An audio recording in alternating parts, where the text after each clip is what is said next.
स्वागत है आप सभी का इंडियन पॉलिटी के एक नए एपिसोड में। इस पार्टिकुलर एपिसोड में आर्टिकल 1 को कवर अप करते हैं। आर्टिकल 1 डील करता है India that is Bharat shall be union of state rather than federation of state, mean Bharat राज्यों का संघ होगा। समझते हैं आर्टिकल 1 किन किन बातों को इंक्लूड करता है। First, name of country, second, type of polity and third, territory of India. First समझते हैं नेम ऑफ कंट्री। देश का नाम क्या हो, इसके लिए संविधान सभा जब स्थापित हुई तो बहस होना स्टार्ट हो गई।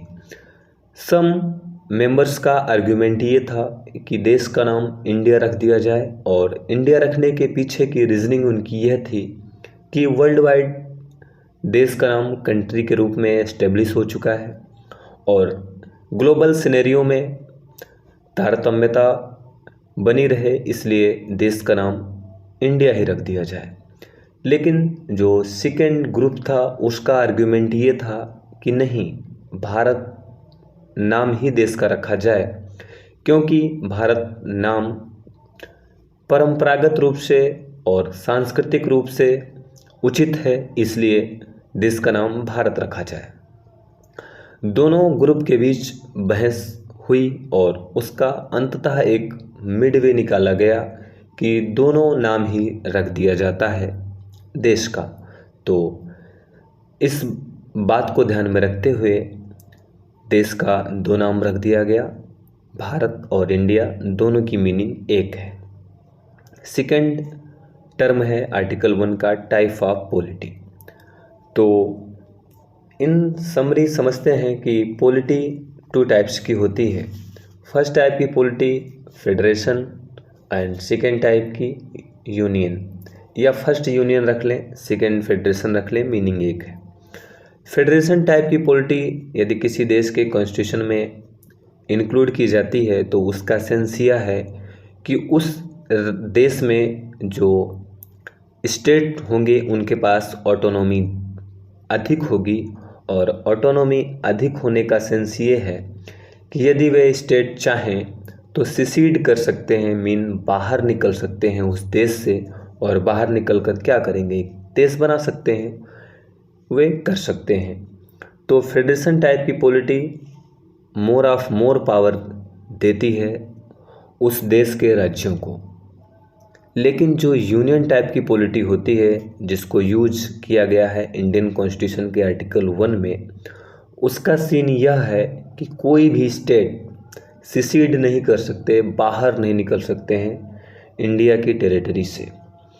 और इसके पीछे का जो सेंस था या इसके पीछे की रीजनिंग यह है कि यूनियन टाइप की पॉलिटी को यूज किया गया आर्टिकल 1 में।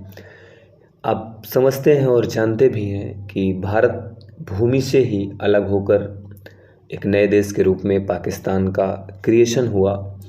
तो संविधान निर्माताओं को इस बात की चिंता थी कि देश अब दोबारा विभाजित ना हो, और विभाजित होने में यदि राज्यों को ऑटोनॉमी ज़्यादा रहेगी तो वो ऐसा कर सकते हैं। इसलिए भारत दोबारा खंडित ना हो, भारत अखंड ही रहे, और राज्यों को इसलिए कंस्टिट्यूट किया गया, इसलिए गठित किया गया कि एडमिनिस्ट्रेटिव पर्पज से ये काम करें, बाकी इनके पास इतनी अथॉरिटी ना रहे कि वह कभी भी भारत से बाहर निकल सके। तो इन समरी यूनियन टाइप की पॉलिटी में राज्य मीन की यूपी एमपी जो भी एट प्रेजेंट 28 राज्य हैं, 28 स्टेट्स हैं और 8 यूटीज़ हैं, ये एनी हाउ कभी भी बाहर नहीं निकल सकते, मीन एक नए इंडिपेंडेंट कंट्री के रूप में अपने को इस्टेब्लिश नहीं कर सकते। थर्ड बात यह है आर्टिकल 1 की, टेरिटरी ऑफ इंडिया को यह डिस्क्राइब करता है। तो टेरिटरी ऑफ इंडिया का सेंस यह है कि भारत की जो राज्य क्षेत्र होगा उसमें कौन कौन शामिल होंगे। तो उसमें शामिल होंगे जो स्टेट्स हैं, और एट प्रेजेंट कितने स्टेट हैं, 28, तो ये शामिल होंगे।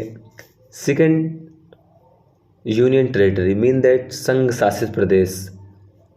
संघ शासित प्रदेश क्यों बनाए जाते हैं इसकी चर्चा हम आगे करेंगे, इसको आर्टिकल 1 में फुल फ्लैग रूप से डिस्क्राइब नहीं करेंगे। बस सेंस ये है आर्टिकल 1 का कि आर्टिकल 1 के जो टेरिटरी ऑफ इंडिया का प्रोविज़न है उसमें यूनियन टेरिटरी भी शामिल होंगी, संघ शासित प्रदेश भी शामिल होंगे। और एट प्रेजेंट 8 यूनियन टेरिटरीज हैं। एंड टर्म है टेरिटरी दैट में B acquired by the government of India at any time. इसका सेंस यह है कि भारत सरकार इंटरनेशनल रूल्स को फॉलो अप करते हुए किसी ऐसी लैंड को एक्वायर कर सकती है जो भारत में मिलना चाहे। मीन कि ऐसे लैंड्स या टेरिटरी जो एट प्रेजेंट पार्ट नहीं है इंडिया का, बट इंडिया उनको अपने टेरिटरी में इंक्लूड कर सकता है, शामिल कर सकता है और अंतर्राष्ट्रीय कानूनी के तहत ही किसी टेरिटरी को इंडिया में मिलाया जा सकता है। और इसके एग्जाम्पल भी हैं कि सिक्किम एक इंडिपेंडेंट कंट्री के रूप में था, लेकिन 35 कॉन्स्टिट्यूशन अमेंडमेंट के द्वारा सिक्किम को सह राज्य मीन एसोसिएटेड स्टेट के रूप में भारत के टेरिटरी में शामिल किया गया। And next year he 36 constitution amendment के द्वारा सिक्किम को पूर्ण राज्य मीन फुल फ्लैग स्टेट के रूप में इंडियन टेरिटरी में शामिल कर लिया गया। इन समरी आर्टिकल 1 देश के दो नामों को डिस्क्राइब करता है, बताता है, और नाम इंडिया और भारत। दूसरा भारत की पॉलिटी का वर्णन करता है और भारत की पॉलिटी यूनियन टाइप की है। And third territory of India को डिस्क्राइब करता है जिसमें शामिल है territory of state, union territory and acquired by government of India at any time. Thank you.